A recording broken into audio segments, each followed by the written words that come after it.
Hey y'all, this is Surayya from the Purposeful Professional. In part one of this two-part episode series with Sophia Levina, we discussed Sophia's career origins, how she viewed masculine versus feminine careers, her early foray into the arts, and how the advertising and art direction road at NYC wasn't what she expected it to be, with both significant highs and lows. We even opened up the conversation with a pop culture segment on what it takes to build your personal style. Hop into this next episode to learn more about her styling business, how navigating her own mental health led her to explore psychoanalytic business coaching, and more. By now, you know that Sophia is a good storyteller, so I don't want to tell too much. Let's just gear up and listen. Hello, everybody. This is Surayya from the Purposeful Professional once again, the podcast for the people, your career, and the culture. We have Sophia back for our part two. There are times when I'm blessed with a guest that is so engaging, such a great communicator, has the gift of gab, that I have to give them a part two. So Sophia is one of those guests. She really has the gift for explaining her story and communicating. And I didn't want to rush her. I wanted to give her that time to really explain her story and inspire us, because we've been inspired. In part one, we talked a lot about her upbringing in Kazakhstan, as well as her time in New York. So we're going to kind of get into also how she pivoted again with a master's degree during COVID, and then also with her design business. So my first question for you, Sophia, for this section is, after leaving art direction, how did you decide to pursue a master's degree? We left on my career in the ad agency, and I told that it was an amazing experience, but at the same time, it was super overwhelming. And at some point, I was thinking, okay, maybe not advertising for now. And I was also thinking about STEM degree, which UX UI falls into. And so I started to prepare myself to get into masters in UX UI and human computer interaction program at the Michigan University in Ann Arbor. And obviously, I picked the best university for this program, which was Michigan University. And I also I was in Pratt Institute, which is really small institute, around, I don't want to lie, but around 3,000 students top. And Michigan University is like 60,000 students, and it has a research labs. It has like so many departments. And I was thinking, okay, I want this experience to know more people. And why not to study human-computer interaction? Because UX UI, I think in all the design field, I think this field has most money and opportunities for international people to stay or get working visa or even green card. And I was thinking about that as well. Not to stay, but just to get more education in this field. And so what happened is that I applied to Michigan University because I was really curious and I really wanted to try myself in this field, because I'm coming from art and this is STEM. And if I would completed this program, I would have like Master of Science, which sounds completely, for me, it sounds really funny. But anyway, so I applied and I was waiting. And then the COVID hit. And so because of the COVID, I had to leave USA, basically, and go back to Kazakhstan. And it was really sudden decision. It wasn't something that I really wanted. I've lived there 7 years, so it was really hard for me to just in a couple of weeks pack all my things and leave. And it was really stressful because New York was shut down. Nothing was working. You can't meet with your friends. You cannot say anyone goodbye. You can't have a party, like a farewell party, nothing. So it was really crazy for me. And so what happened is that it's a sad story, kind of. Why? Because I was flying through Istanbul, in Turkey, go back to Kazakhstan, and it was middle of March when everything is like the mid of pandemic. Everyone is crazy, and so I was hoping that I would fly to Istanbul, and I was with my mom because my mom visited me, and she was. We were not planning to that I would come back. Seriously, it was not in our thought anyway. And so we are in Istanbul and I booked a hotel. So we stayed 2 days and then we will go back. But it didn't happen because that day when we arrived to Istanbul, they closed the city. They didn't allow any foreigner to get to the city. So we were stuck in the airport for 3 days. It was horrible because I've never seen in the airport that every single flight was cancelled. Everything was cancelled, and they didn't have a hotel, and it was so hard to get to the transition zone. So it's a whole another story. But why I'm speaking about this, because at this airport in March, I'm receiving an email that I was accepted to the Michigan University. And it saddens me a lot. Why? Because when you have an acceptance letter from the university, no matter what your visa situation for an international student, you can stay in the USA waiting for the document procedure, and you can stay there until your semester will start. And so it was like 3 day difference, basically. And I was there and I was tired, and there's like I was sleeping on the floor at the airport. We managed to book hotel for one night, but basically I was so tired. I was so worried. I was like, I don't know what's going on. I left everything in New York. I had only like 3 suitcases with my clothes, basically, and I left everything else in my apartment. And so I'm receiving this email from Michigan University. You're accepted. Congratulations. Can't wait to see you next year, basically, like in September. And I'm like, great. That sounds great. And so I'm coming back to Kazakhstan. There is quarantine, everything is closed. And then I receive months later another email that I received 50% scholarship. Yeah. So I'm receiving a scholarship. I get the acceptance. They really want me there. But there's a COVID. And so I'm emailing them back and saying, okay, how are you going to manage this COVID situation? What's the plan for the education? And they're sending me a reply that unfortunately they truly don't know, and that perhaps it will be online. So if you're like international student, you will have to access the school online, and maybe if it changes, you can come to the USA, but for the first semester, it's going to be online. And here I'm like, I don't want to pay so much money, even with my scholarship, for the online education. Plus, considering that we have a huge time difference between Central Asia and USA, and especially we're speaking about Detroit and Michigan, uh, like Ann Arbor, it's even larger time difference than New York, if I'm not mistaken. And so I'm like, I'm not doing that. This is not what I want. Why? Because I if I wanted to go to the Michigan, it's because of the people of the community, because there's so many research, there are so many different cultures, and I want to experience this huge big college life that I haven't. So for me, studying online was like, I don't get it. And so I was like, okay, maybe not human computer interaction then. I mean, I proved myself that I can get into top STEM field. Like, yes, it's art related, still kind of design related, UX and UI, but it's STEM. And it's kind of, there are a lot of classes on science and programming. And I was like, okay, I proved myself that I can do that, but maybe this is not what God wants for me. And so I declined their offer. And I think it was for the best, but I still feel really sad. I love the fact that we opened this episode with that vulnerable and real story, because a lot of us can relate to COVID just completely derailing our lives, derailing our plans, getting us on a path that we never thought we'd be on. And thank you for sharing that. That's what COVID did to you. COVID got you outside of your comfort zone and into a path that you never really envisioned yourself being in. I love that, because that mirrors what I experienced. That mirrors what a lot of us experience.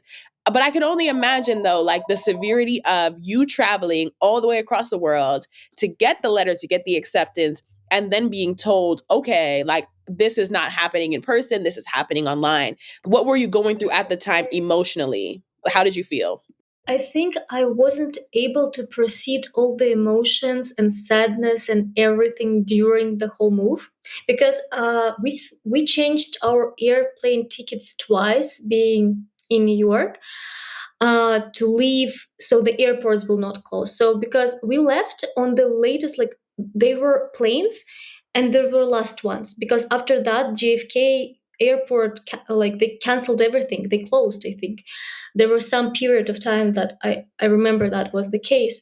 And so it was really stressful. And I remember like Times Square was empty, subway was empty. It was really scary to get out. And my friend, my best friend who I lived with, she's Chinese, and actually she knew about the news earlier, and she would not leave the apartment. I was like asking her what's going on, and she's like, don't go, don't go, before the media started to speak about it. So it was really interesting for me. And what happened, like we moved, and I was like, I told myself that I don't have time to process it. You need to start doing something else. And if it's not Michigan, like let's do something different. If it's not our direction, then what it is. Because after my experience at the ad agency, I told myself that I will not work for someone else. I will better start my own business or have my own team, because I learned so much from my New York job, like a lot. And I'm really grateful for this experience and for everyone who surrounded me during this time. Seriously, no matter what happened, I'm really grateful. But when I returned to Almaty, I was like, okay, what I'm gonna do? Because I didn't know. I didn't want to do advertising. I didn't want to pursue my UX UI direction. And suddenly I decided, okay, why not to do fashion? But speaking about my emotions, it didn't hit me when I came back. It hit me around a year and a half later. I will speak about this more later on our conversation. But basically, I was thinking, okay, let's do.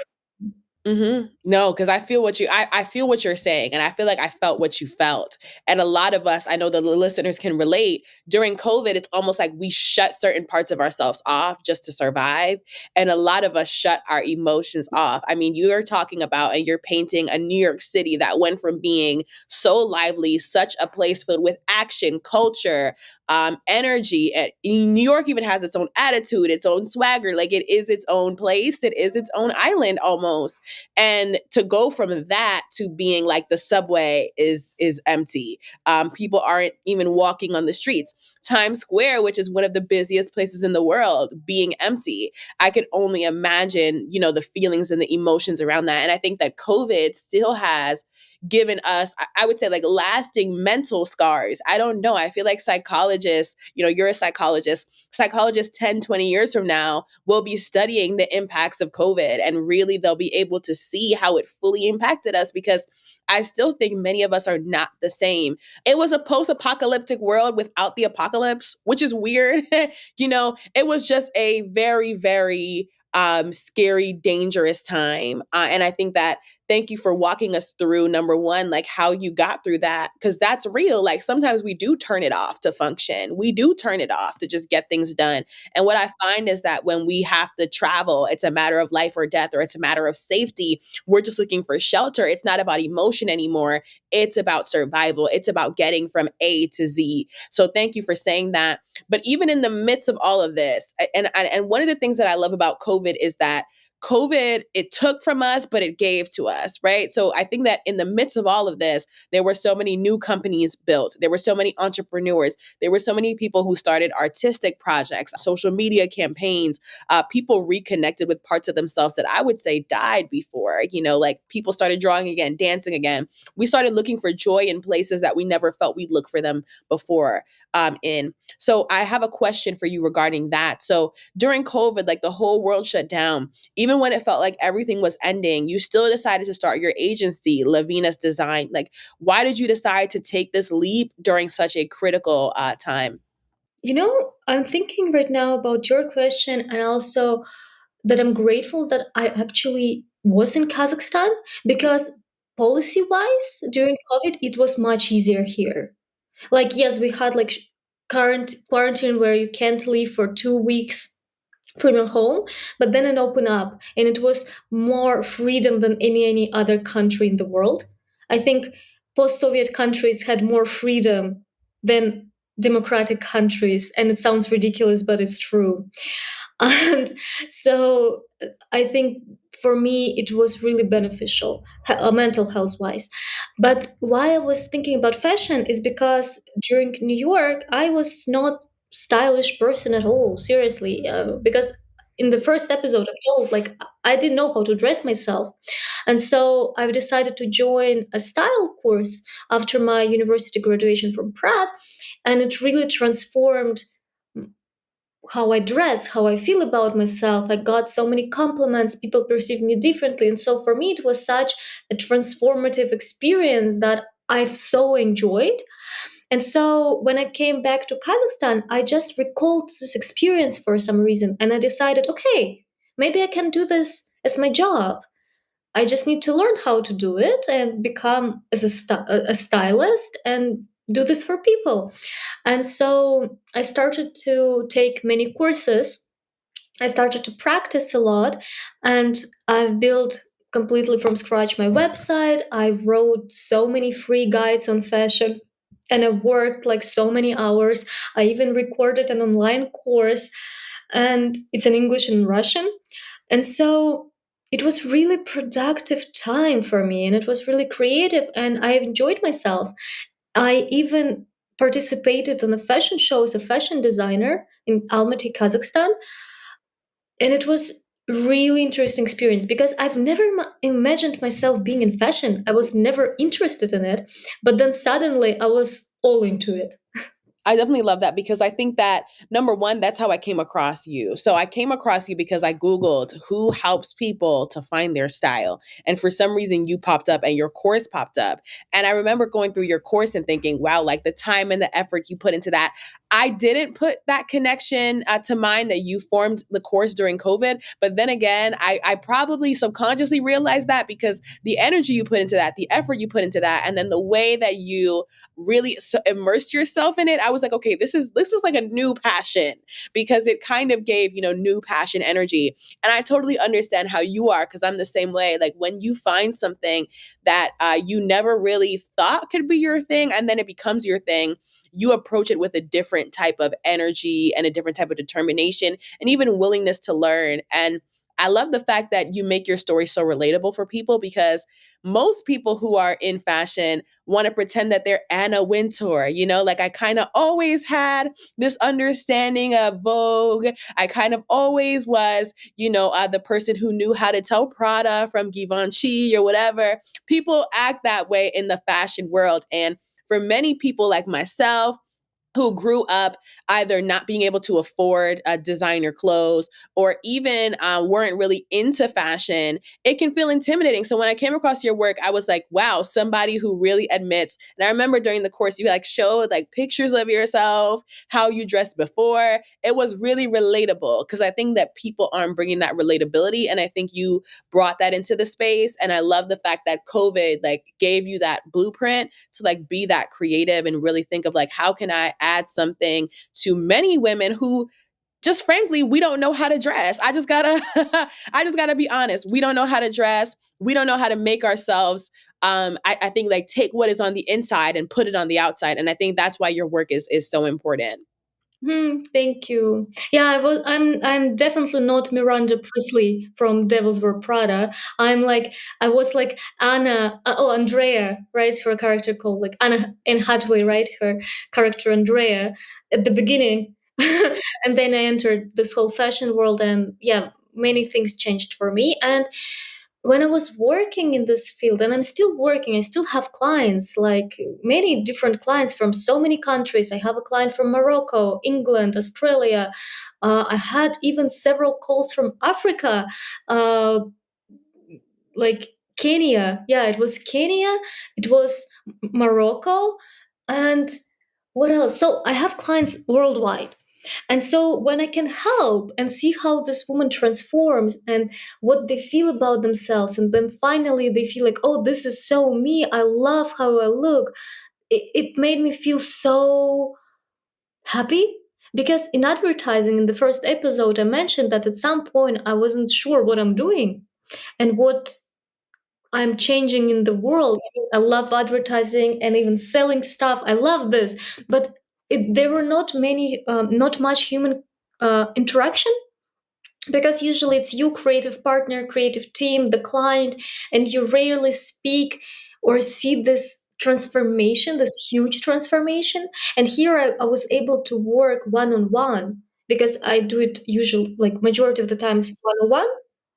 And so when I work with a person individually, like learning about her story or his story, learning what they want to achieve, how they want to be perceived, what they like, what they dislike, and then I'm giving them the answers, and they're like, wow, this is me. It just really made me so happy and still does. That is so amazing. And that's a great segue to the next question that I want to ask you. But before we get into that, I want to say that the work that you do is so transformative. And it also represents the fact that artistic people can find their lane outside of the traditional fields. You went from art direction to advertising, and then you went into fashion, but specifically into styling now. And I think it's wonderful that you're empowered to use your gifts to help other people. Like, that's what this podcast is about. This podcast is about finding our gifts and using them to help other people. And I almost can even imagine, if I close my eyes, that transformation that people get when they finally realize, like, okay, this is who I am. Because, we talked about it in the first episode, like people, sweatpants and sweatshirts and, combat boots. Like, you go to different cities, there are different styles. And then, in certain cities, it's like wearing no clothes. Other cities, it's being very covered up, baggy clothes, baseball cap. Like, every city has its own vibe. And I think depending on where we live or even how we're socialized, we get locked into certain patterns of fashion without thinking, like, is this really me? Is this who I am? So I think the work that you do is so, so wonderful. And I love the story that got you into that work and the story that continues to inspire people today to embrace their true self through style. So my next question for you is, like, what exactly do you do for your clients? And like, what has building a fashion agency taught you about designing for and styling others? So what I do for my clients is a little bit different from what stylists, at least in the USA, offer. First of all, I work with a completely different body type system that was invented by Dwayne Larson. It's not four body types that you hear about usually, like like a pear, an apple, rectangle, triangle. No, this is a simplified version, and sometimes it doesn't work because you will put in front of you 10 different women with hourglass shape, and they will be all different. Why? They're not four body types, they're around 20. And so, first of all, I do that because for me, the foundation is the body type and the color type. And so, in regards of the color type, the common system that many stylists use is 12 seasons. Oh, sorry, it's yes, it's 12 seasons. I use 16. So it's still spring, summer, autumn, but each of them is divided by four. And so this, yeah. So if you go to the 12 color type system, you may fall within those four that is missing, and you will be wrongly color typed. And the color is the most important tool with style, at least for me. And so it's also essential, basically. And then what I do completely different from anyone else, and it's become trendy recently, at least on TikTok, which is I felt this trend 3 years ago, but it's only started to like roll up. Basically, I work with archetypes. They were invented by Carl Jung, and then they were brought up and expanded by Peterson. And there are 12 archetypes, 12 different personalities that represent certain values. And so, with all my clients who want this experience, I always say, let's discuss your inner psychology. Because you can style a person nicely with all the style techniques, with knowing the body type, the color type, but the person will not like it. Why? Because it doesn't fit their inner psychological state. And so archetypes and the archetype test that I give for my clients and the questionnaire and my conversation with them helps to understand who they are as a person, as an individual. And then combining all those three elements, we build the style, like DNA style for this specific person. So I do this with all of my clients, basically. Yeah, no, I love that. I love that because I think that was the exact search term that I searched to help that helped me find you and locate you. Because I was thinking, okay, styling is a need. Like a lot of us do need that help. But at the same time, you see stylists with, I would call like the rings and repeat looks. Every single client has the same look. It's just like, oh, I'm going to give you this based on this. And like you talked about, like they look at body type or even skin tone and they limit their styling to that. But I love the fact that you bring out archetypes, you bring out personality, you bring out the life story, and even I guess you embrace the fact that we are all stories. Like there is a story within somebody as well, and how we dress is how we communicate who we are. So I really do love that, and I think that is something that makes the work that you do unique. I understand what you're saying about the archetypes on TikTok because that is like big, especially in the femininity like realm. Like, oh, what's your feminine archetype? Like that's become a really, really big thing. Like I'm fascinated by like how you're able to take these patterns and then match them to people. Like what is your process for helping someone find their archetype, and why do you think it's important for us to have our archetype in mind when we dress? So I speak with my clients. I ask them to fill the test and the questionnaire, and then I analyze the results. Well, I do the process for those tests to make the final result, and then we will discuss it. And then I will create like 100 pages style guide just for them, because we don't have one personality or one archetype, right? It's usually a blend. And then I'm always asking, okay, what's your purpose with your style? What do you want to achieve? Some clients of mine want to get married, and that's a wonderful goal. Some of my clients want to open the business or get more funding for their startups, or they want to get promoted at the work, or they want to feel like always comfortable, nice, and showcase who they are without need to speak.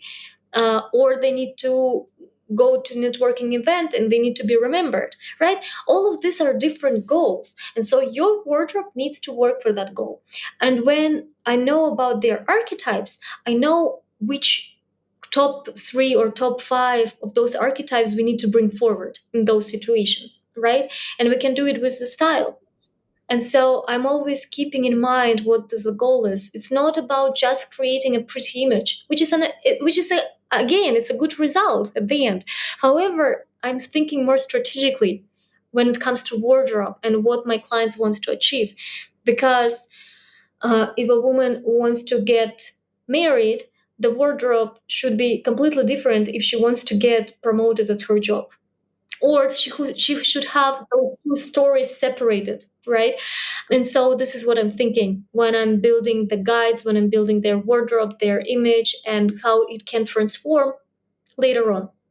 I also love the fact that you add that layer of like asking people their goals, because you're right. And one thing, if there's one thing we learn from our conversations, it's like you have to dress for your goal. And a lot of us are so used to the either, oh, I wear black all the time. People like that. Like I wear black all the time, or, I wear all these random designers and showcase the logos. And it's like, okay, both are great. Whether it's like you wear black all the time and like that's your thing, or you wear leggings all the time and that's your thing, or you wear all these designers and showcase all the logos and that's your thing. But I think you're right. Like, what is your goal? What goal do you have in mind? And I think when we dress for those goals, I think it also creates a different type of confidence, because it makes us realize like our life is not just a series of events, but it's a series of events that I can influence. I have influence over my life. So if I walk into a room and I want to be noticed, because I feel like I'm the one, I always try to be noticed when I go to the networking events, and I walk in with a pink suit, I'm going to be noticed. Heck yeah, I'm going to be noticed. But if I want to be taken seriously, maybe I'm not going to be taken as seriously. Maybe it's going to make for a good TikTok video or a good reel or something, but it might not make for me being taken seriously in that room. So if I come in and I want to be taken seriously, maybe I need to think about, the colors in terms of what colors can communicate that seriousness. And then also my best power suit, not my fun and flirty suit, but my best power suit. So I think after that one conversation we had, I started seeing clothing different. I was like, okay, now I'm like, what is my goal? What is my goal? And what am I trying to communicate with people? And how can I best achieve that goal? And yeah, I dress really casually because I work from home most of the time. But now when I'm going out, I do have that understanding. So I think that's a wonderful way to see it. So I want to know for you, like, what have been the best or most defining moments that you've had as you've pursued your career in fashion? And what tips or tricks would you have for anyone trying to enter the fashion or the styling industry? There were several points that I think made me feel like, hooray, I achieved something. Well, first was that several of my it was interesting. When I just started, it was really slow. And for some reason, after 2 years, and I kind of slowed down with my fashion business, I focused more on design, on psychology, and it hit. I have 20,000 visitors per year months on my website, and I think more than 10 blog posts are top 5 on the Google search. And it didn't happen like immediately. It was like slow, and then boom, and it happened. And I was like, why now? And this is the question I still don't know. The answer to this question I don't know. But I think for me it was like, wow, like people do read me, people do come, people email, ask me questions, and it's so interesting for me because when I was writing this post, I was not even thinking that it will happen because Google SEO is like a hard game to play, and then it has happened not just with one post but with many. And so for me, it was like, wow, okay, it's working. I'm doing something right. And second was me participating in the design competition, like Fashion Week in Kazakhstan. I'm not a fashion designer by education, by no means. And so there is a annual competition for young designers in Kazakhstan, and if your work is being selected, you produce it, and then it will go on the runway. And so I decided to participate. And I drew many sketches. And one of my friends, she's a really amazing fashion designer. She taught me some basic principles on how to design the collection and the pieces. And I was like, okay, let me try this. And I submitted it. I was not expecting anything. I submitted and I'm like, okay, let's see. And I was so shocked when they told that I was selected because there are like more than 300 applications and they only picked 22 people. I was one of them. I have no prior fashion education whatsoever. And when the competition started, I was like, okay, I don't know how to sew. I have some knowledge, but not much. And all other people who were in this competition, they were all professional designers. They finished the university, or they already working in the fashion industry, or they worked in the ateliers. I had zero experience, and the hardest thing was that I got sick with COVID when I had to produce the work. And so I had such a big temperature. I felt so tired. I was so sad, and my depression hit. Remember I told you like I didn't feel when I came back to Kazakhstan. It hit me like a year later. And so I got like jackpot. I had a really bad depression and I had a COVID at the same time. And I had this big competition. And so I managed somehow to produce the work and show it on the runway. And I didn't win anything. Some designers mentioned my work that they enjoyed it. I didn't win anything, but for me, I won a lot in the sense that I've been selected and I produced the work. I did it through a really hard time, and I was like, okay, I did not bad job. But I do realize it right now because at that moment I was like, okay, fashion show off, I'm fine, like whatever. I seriously told myself, oh, whatever, when it finished. I was not upset or anything, but I kind of devalued the experience. After this competition, I was thinking to start my own fashion collection. I even had the concept, the sketches, I was discussing it with my friend, but then I had this really bad depression and it was horrible. And I kind of stopped everything. I just couldn't do anything.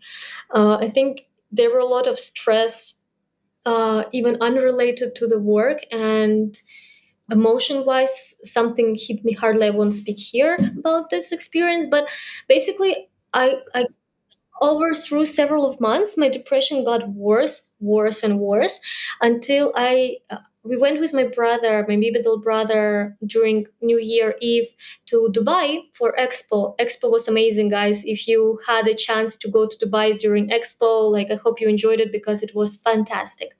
But the thing is, by this time, I had severe depression and I didn't realize that. This is why I'm always speaking about mental health, and that you need to be cautious about this. Because what happened is that we were staying in an apartment and it was in a top, like 20th floor or something. So it's really high building. My brother left with his friends for a party or something, and I was at home and at this apartment alone. And it's like warm there. There's like a beach, a sea, and lovely. And this was during the night. Uh, and so, what you cannot laugh about being in Dubai, right? So, I was at this apartment and I felt for some reason so bad. And I was standing at the balcony, and the balcony is not glassed. You can just jump over it, seriously. And this is what I was thinking. This is what I was thinking. Like, Sophia, you don't have any purpose to leave. Just jump. Thank God I stopped. I stopped and I told myself, okay, this is not going right. Like, okay, so I forced myself to calm down. I locked myself, and I was thinking that, okay, you're going to spend like 3 weeks more in Dubai, because we had like a crazy situation politic wise in Kazakhstan. We couldn't return right away. And so I promised myself that when I get back to Kazakhstan, I'm going to psychologist because this is not okay. And this is the moment that I realized I had the depression. Can you imagine? Like, I've been depressed for 5 months, really bad. But the moment I realized that is wrong is when I was thinking to jump out of the balcony. Because before that, I was thinking, oh, you have just a bad mood. And it's not just a bad mood. Guys, if you have, for anyone who listens to this podcast, if you have bad mood for 2 or 3 weeks every single day, and you don't have any like serious, nothing serious happened, or maybe happened, but you still, your mood is like every single day is bad, you have a depression. Go see a doctor, please. Because I didn't realize it. I didn't realize it. And so, yeah, that's the story. I have a lot to say to that. So I think it's wonderful, number one, that you were able to use your gifts and your talents in that time. And honestly, I know you're in the psychoanalytic business coaching, and we're going to talk a little bit about that. But I also do see you as a designer. I feel like you have the talent to make it. I feel like you also could work effectively in that industry. And I think the role of a designer is such a powerful role because you create, right? You create what models wear. You create the clothing that people, everyday people and consumers buy. You know, you create the clothing that goes in the windows when we walk on Madison Avenue, or, you know, in Paris, or wherever people like to shop. I don't know. You create the clothing. And I think that it's wonderful to be in that position of designer because you get to shape the culture directly as a designer. So I do see you being in that position. And I think you styling people is an amazing segue for you to understand body type, color type, etc., and the different areas of diversity that can exist in design. So I think you are on the right path. As for the mental health situation, I want to just say that I love your vulnerability in inviting us into that, because that could not have been easy. When you talked about depression, it brought back flashbacks, not only of other conversations I've had with other guests on the podcast about depression or about mental health, but it also brought back to me this concept of even my own experience, you know, going through the postgraduate blues, not really having a direction in life. And when you said that that's what came down on you in that moment, like, Sophia, you don't have a purpose, you don't have a reason to live, like, that so many people struggle. And I love the fact that you also discussed it's not an overnight thing. Like, it's not like overnight I feel like I'm just about to do this. It's something that builds up over time.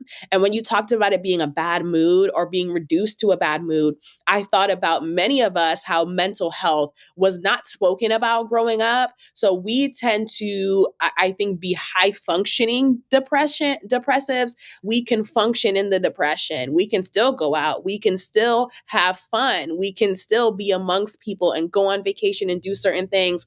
But it's like there's this underlying feeling tugging at us. There's this underlying thing. It's almost like, they have this movie Inside Out, where they have it's like a Disney movie. They have the characters inside, and it's like some funny way to teach kids about emotions. It's a really smart way, though. And imagine an Inside Out if the like angry character just keeps on getting, not even angry, but the sad character keeps on getting bigger and bigger and bigger and bigger and bigger. And this character becomes so big, they eat the other characters. They eat joy. They eat happiness. They eat all the other characters. And I think that's kind of how depression can be.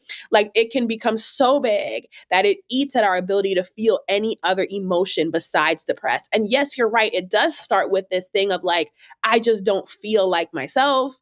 Then it becomes, I'm just not happy, but most people are not happy. We try to rationalize the feelings away of depression. And because, my own postgraduate blues situation of me graduating, having no job, I tell this story all the time on this podcast. They know my story by now.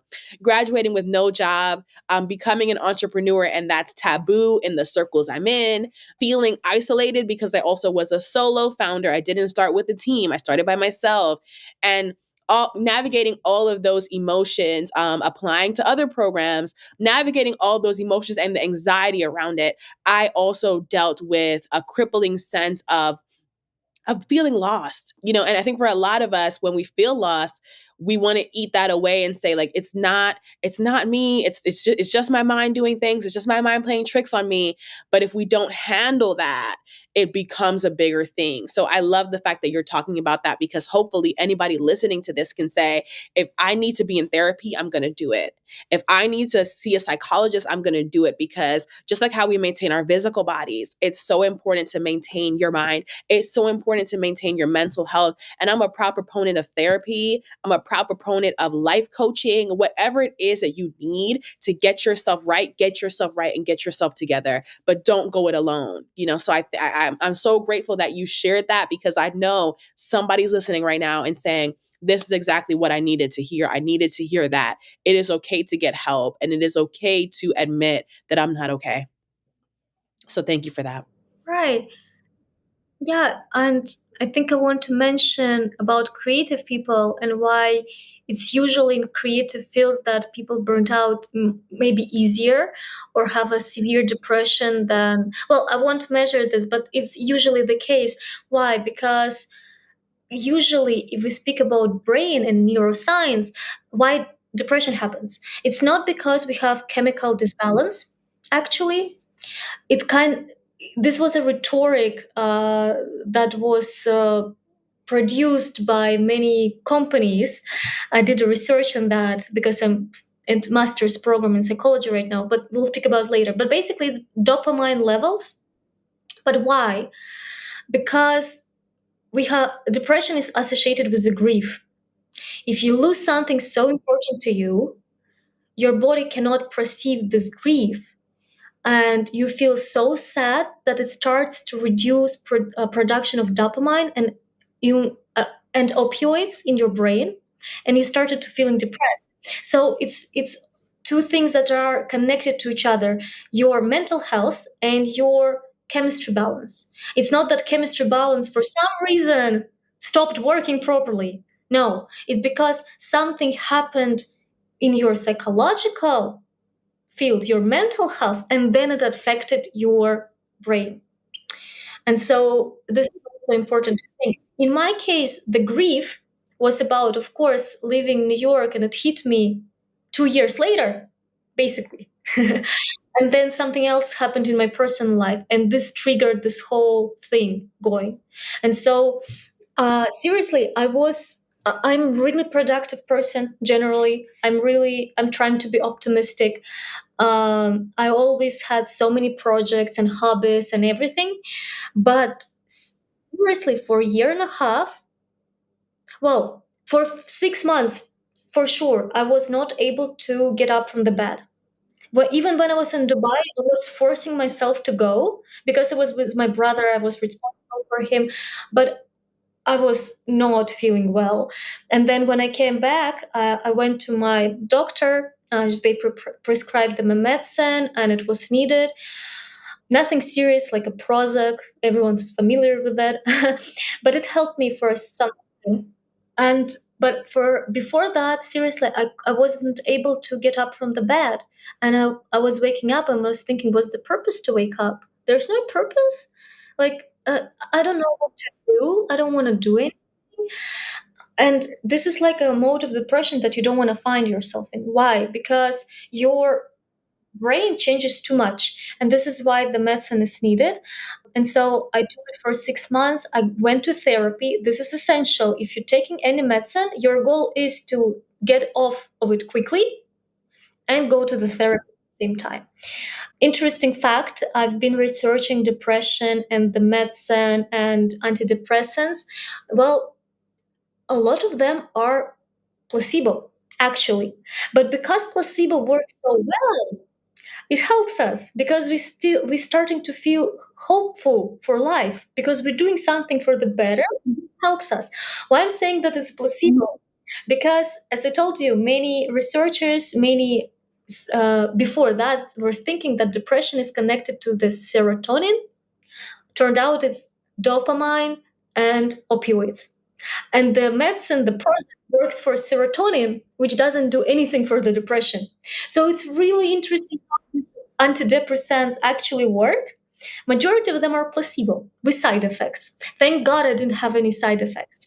But it helped me, and then I recovered, and I started to feel much, much better. And I realized, oh my God, what I've done to myself and how our life, our brain, how our mental health can just turn off the light.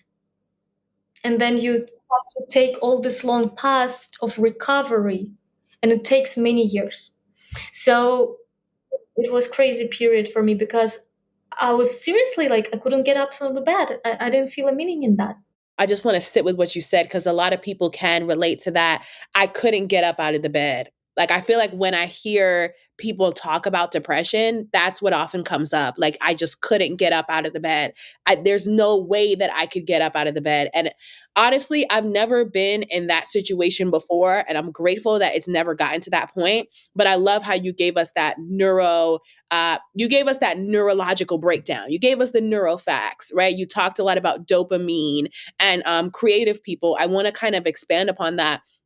I took maybe one or two neuroscience courses in college. I'm not an expert, but I do understand that creative people tend to be very high in dopamine, as in you just have this drive to do new things. You talked about your life as a not only a creative person, but somebody who has a drive to do, I see like new hobbies, new careers. There's always something to look forward to. So when you found yourself in that position where suddenly there's no purpose, suddenly I feel like there's no reason for living, you definitely knew something's wrong because that wasn't who you are. That wasn't who you were. So I love the fact that you're talking about identifying, hey, something is wrong, and also understanding it's not just chemical imbalance; it's also the emotions around the events that we have in our lives. I mean, if anybody challenges the fact that our emotions can affect our brain, they need to understand PTSD, post traumatic stress disorder, right? It's not just like the chemicals are doing what it's doing. No, it's like some people go through traumatic instances in their lives. They have experiences that lead to emotions that change the brain chemistry. So I love the fact that you broke that down. Yeah. You phrased it better than I did, just because I'm lacking English, maybe construction words, how to say it correctly. But you told it correctly. It's about inner conflicts that change our brain. It's not other way around. Unless you have a brain injury, that's a different case. And exactly, you were saying like right. Creative people have higher dopamine production levels because dopamine is, I'm not sure if your audience is familiar, but Sigmund Freud theory on drivers is something that basically it's a theory, and it's proved by psychological neuroscience, basically, that we have certain psychological needs and we have attention to do them. And so Mark Solms, amazing researcher in psycho neuroscience, please read his articles. He showed that there are more drivers than Sigmund Freud's thought about. And one of them is searching for something new, looking. And searching and looking is connected to the dopamine. This is what gives us a desire to learn about the world, to learn about new people, new culture, to experience things. But when we start to grieve and we experience something so painful, it just shuts down our dopamine system, and we stop looking. And this is what depression is. We stop looking for experience. And so this is how it's related regarding the science and the brain and psychology and the mental health. So I totally understand that. And I love that because I feel like as someone who has naturally high dopamine and naturally serotonin, people would be like, Surayya's energy is all over the place. But I think I had to learn it's my brain. Like it literally is my brain. And I love how now we're having conversations about neurodiversity as well. And the fact that these hormones exist to give us, like you said, a desire to search, a desire to go out, to engage with the world. And when those aren't in sync, right? When those hormones aren't working together because of those experiences, one of my favorite parts of the brain is the amygdala. And that emotional core can affect a lot of other areas of the brain. So if I go through something that knocks everything out of whack, like you said, I might need medication. Some people might, but therapy is so important because therapy is going to help you rewire those thoughts, reframe that experience, and then from there be able to get everything working. So I think, yeah, people don't understand your emotions have a lot to do with your internal neurological system and functioning. And yes, we can tell ourselves think positively. Absolutely. Because you probably hear people say, be positive. Or you hear people say, well, have you said your prayers? If you're religious, have you read your scripture? Have you done this? Have you done that? And yes, we can do these things. It's real. It's just the reality. We can do these things, but at the same time, what matters and what I realize when it comes to mental health is I need to get my thoughts together. I need to make sure that what I'm thinking aligns with how I want to live. So, for example, if I know I'm a creative person, and we're talking a lot about being a creative person on here, and I fail at something, instead of saying, oh my God, my life is over, I'm going to hide under the covers, I am going to not show up for 7 days, I failed the presentation, I lost the client, whatever, I need to tell myself, and I've started telling myself this, failure is one step closer to success. Every time I fail, I'm just a step closer. The next time I'm going to get it, right? So I've had to learn to rewire my brain as well, because for many of us that create across entrepreneurship, writing, design, fashion, we can burn out because our brain is constantly seeking that new, that when we do get hurt by the world, when we do get burned, we want to retreat right away. And I think that retreat, or that like, let me hide under the covers or let me disappear, is what fuels that depression. So I love the fact that you talked about like understanding your emotions. We even talked about understanding what drives you as well. And I think that's an important point too. Like the driver's point is so important. Do you want to like expand on that too? Like what role do you think the drivers play in maintaining our mental health? This is like a really huge topic, and I think I would rather people to read Mark Solms. He's an amazing neuropsychologist because his work will explain it better than I do. But I want to add to what you just said. I think some people don't distinguish between different states of depression. You cannot say to a person who cannot get up from the bed, like, oh, you need to think happily and be positive and do sports. This is what I've been told by some of my friends. Like, oh, why are you feeling sad? You're like successful, young, beautiful. Like, you just went to the Fashion Week show and you just traveled. You just need to run. And I'm like, I cannot get up from the bed. What are you talking about? So when we say about think positive, like look what you achieved, it works when it's like first two stages of the depression. When it's like moderate or light, that can help. But when it's a severe depression, you just have to take the person seriously, physically take the person, bring them to the doctor so they take the medicine, and then you can start saying them you need to think positively. Because before that, the brain just cannot comprehend what you're talking about. The brain wants to die, and you're telling me that the life is beautiful. The person will not understand. And so you start taking the medicine to just, I don't know how it's in English, how it's called, but when you cannot walk, they give you how The it's called. crutches. Yeah, you get a crutch. Yeah, the crutches. Thank you. So the medicine is a crutch, so you can go to the therapy. And then the therapy makes the whole magic, not the medicine. I'm not speaking about severe mental health problems like oh, I don't know how it's in English. Schizophrenia? Schizophrenia. Yeah. Yes, this, or like maybe PTSD, some cases of PTSD and etc. I'm not talking about this. I'm just speaking about the depression that can be healed through the therapy. And so the medicine is there for you to get to the therapy. And then that's where you do all the work. So definitely the drivers can help us to understand what's going on with our inner conflicts, or what is important, or what is lacking in our life, because this produces bad mental health. Like you don't have enough friends, and people after COVID lost lots of connections. This also affected our mental health, right? We don't play much, right, with people or a job. We don't have this joyful emotions, or maybe we don't have a support system.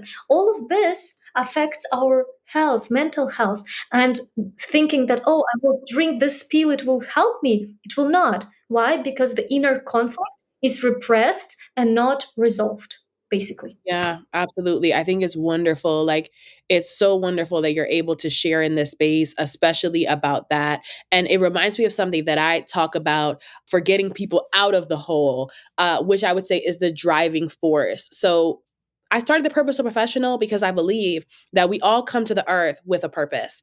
There's something in this earth that you're supposed to do. There's a reason why you are alive. And I think we talk about this all the time. And sometimes it just goes in one ear, out the other, but it's really, really true. And I found my driving force. And what I would say is in me coming out of what some people call the dark night of the soul. Like before you go through this period of like intense sadness, or you might be a little depressed and you're going through like post college transition, or you're moving to a new country. And this adjustment period is difficult. What got me out of that dark night of the soul was understanding what drives me. And I think at the highest level, I feel like what drives me is to build, right? To build businesses, to build podcasts, to build platforms that didn't exist before. And when I got that, that was my driving force.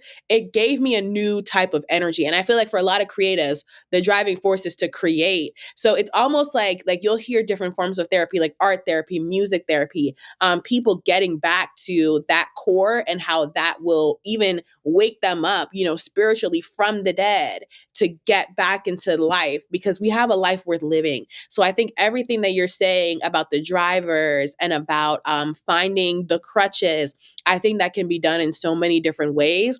But I also think that you can use it as a tool to really double down on like, hey, what do I want to do? Who do I want to be? Who am I really? You're talking about, I think you said something earlier about depression resulting from a lack of, I guess we could say, alignment, because some of us are depressed because we're living lives that don't align with who we really are. Because of that lack of alignment, emotions are all over the place. Like, yeah, I'm making money, but I feel like shit. And nobody tells me that I feel like shit because I'm making money. Like, it becomes a cycle. And I think that that alignment is what I got from my period of going through my season.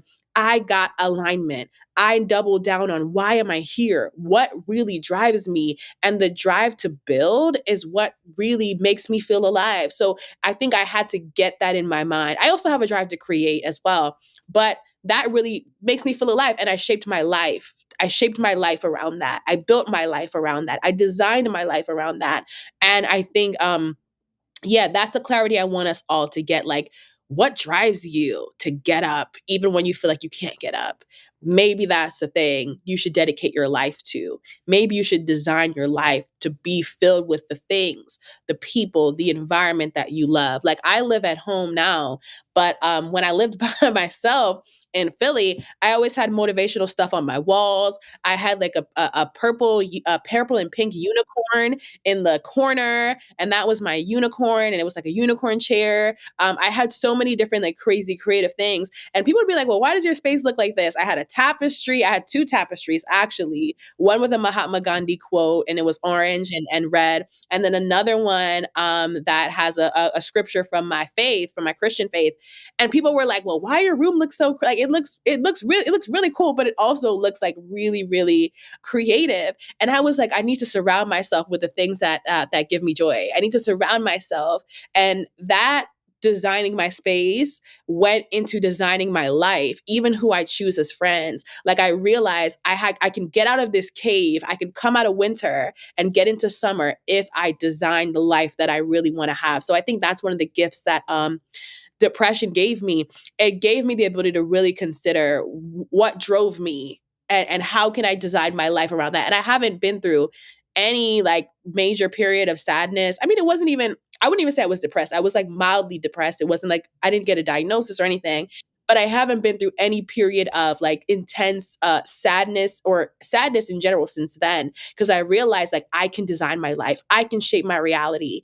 And that power, it gave me a new lens and a lease on life. So thank you for sharing that driving thing, because I feel like I had to just come in the space and say, yes, find what drives you, but yes, also look at that research. And I'm going to reference a book called Joyful, and I'll share it with you and the guests, the podcast listeners, after this call. There's a book called Joyful by a designer called Ingrid Fattel, and she talks about designing your space for joy. And I think that that's something that I take very, very seriously now.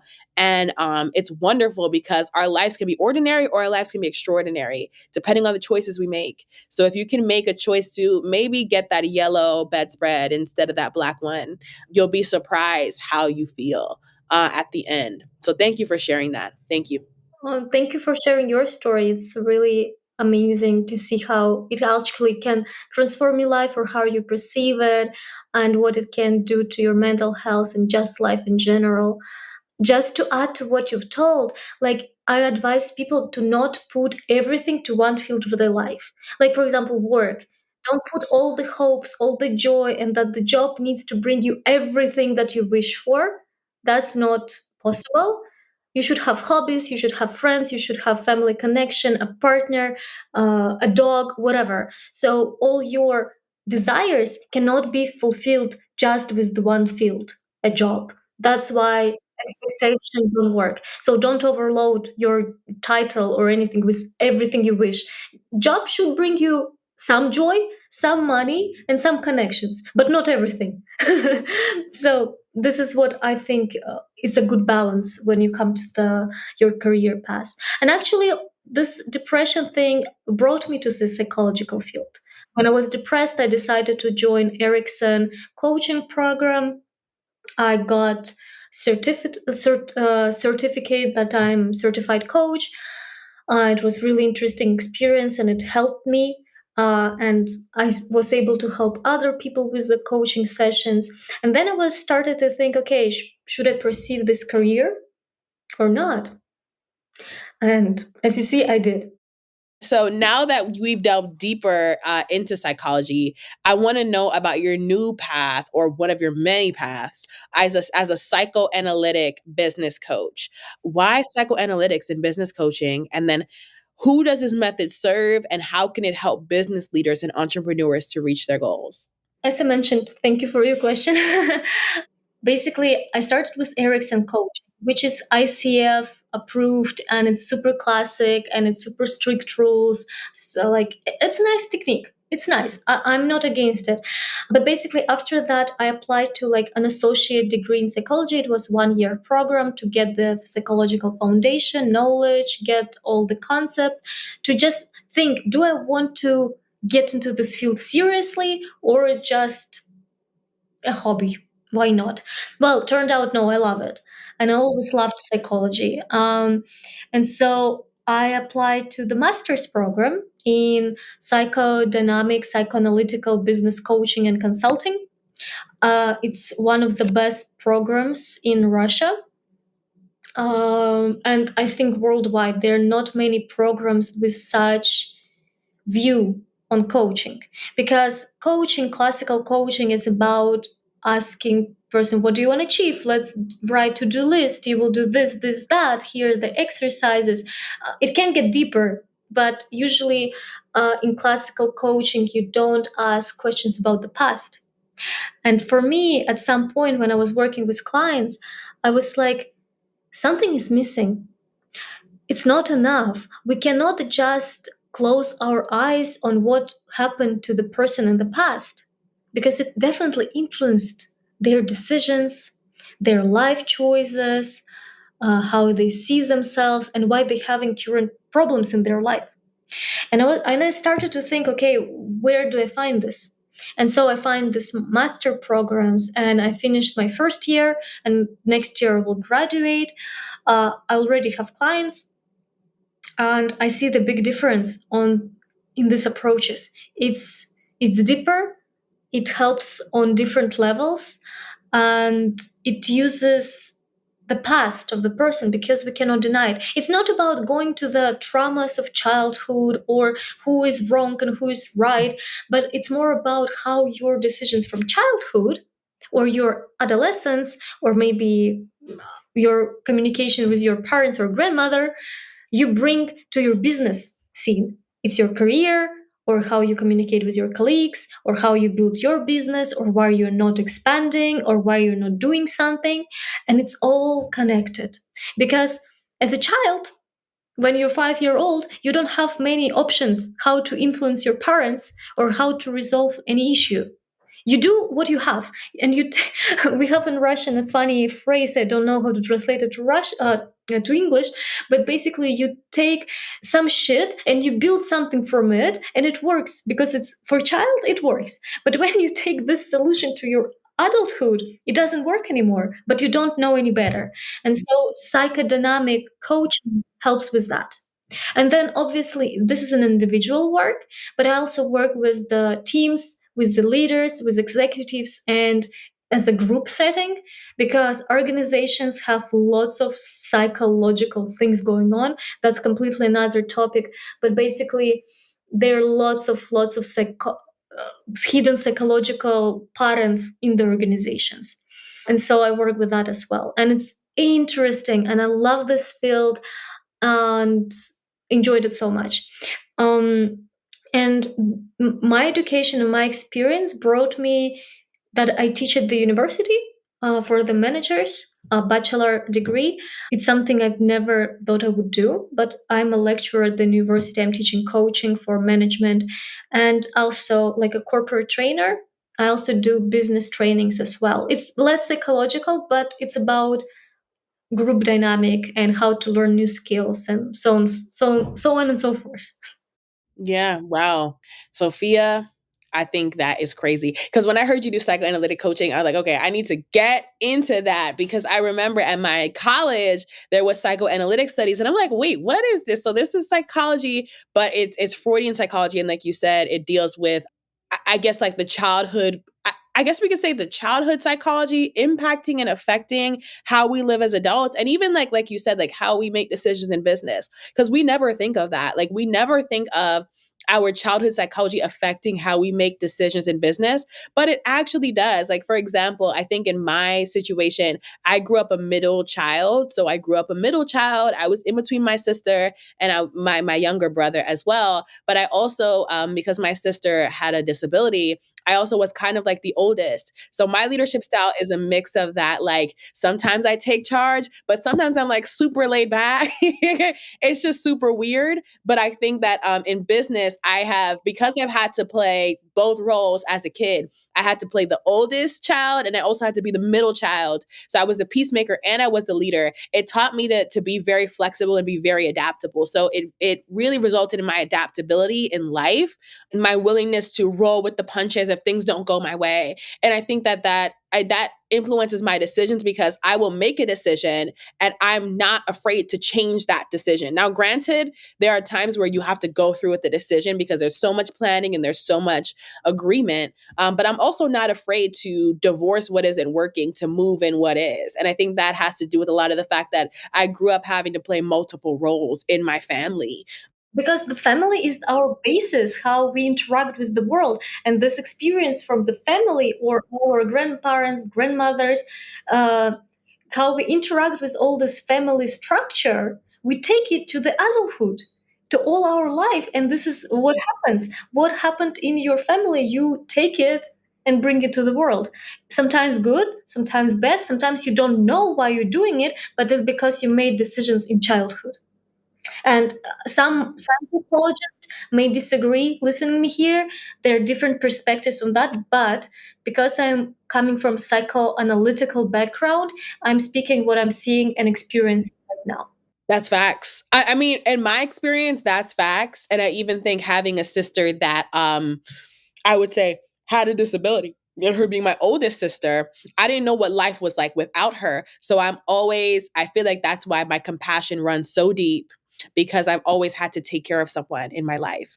And we can get into archetypes. We'll get into that when we do the styling. But thank you, Sophia, for being here. I think you are so powerful, and I want to say that you are a powerful human. Like, I was hearing that word powerful in my mind, ring through my mind through this conversation. And even as I prepared for it, I think the work that you do is blessing so many people. Continue to shine your light, continue to do the work. I know it's not easy, but I just want to validate that you are changing lives. And even this story is going to change lives. I'm so excited for people to hear you, hear your power. And I want to encourage you to continue to shine, because I think you're definitely making waves. So congratulations on that. And yeah, keep going, keep going, keep going. Do you have any thoughts for the listeners? No, I think we talked about so many different topics that it's neat. We could have talked for 5 hours more. I truly think so, but we need to wrap it up. But anyway, I'm so grateful that you allowed me to share my story on your platform, and I hope that you will have more amazing. And all your guests are amazing, but let's keep it rolling. So you will meet many interesting people, and to all who listen us. Thank you for your time. I hope you took something from this conversation, and definitely one of them is take care of your mental health. Don't be afraid to switch the paths, because I did it so many times. And build your life and design your life as a mosaic, and it will come together at some point in your life. You will understand it. You need time. Yeah, thank you, Sophia. I'm gonna write that down for myself. Build my life as a mosaic. That makes me feel encouraged when I meet people who tell me you have too many jobs. Well, deal with it. All right, thank you, y'all. And we're out. We're out. We're out. In this 2-episode journey, we have lived so many lives with Sophia. She truly has 9, maybe even 10 lives. She is a true career seeker and someone who has embodied and lives her passion or passions. From entrepreneurship, styling, teaching, coaching, even leadership development, Sophia does it all. I love talking to Sophia because we share a similar passion and desire for expansion, for adventure, for trying new things, for never staying in the same place, and for being unafraid to start over and start anew. Sophia, this episode made us laugh, cry, and feel all the feels. Thank you for being you.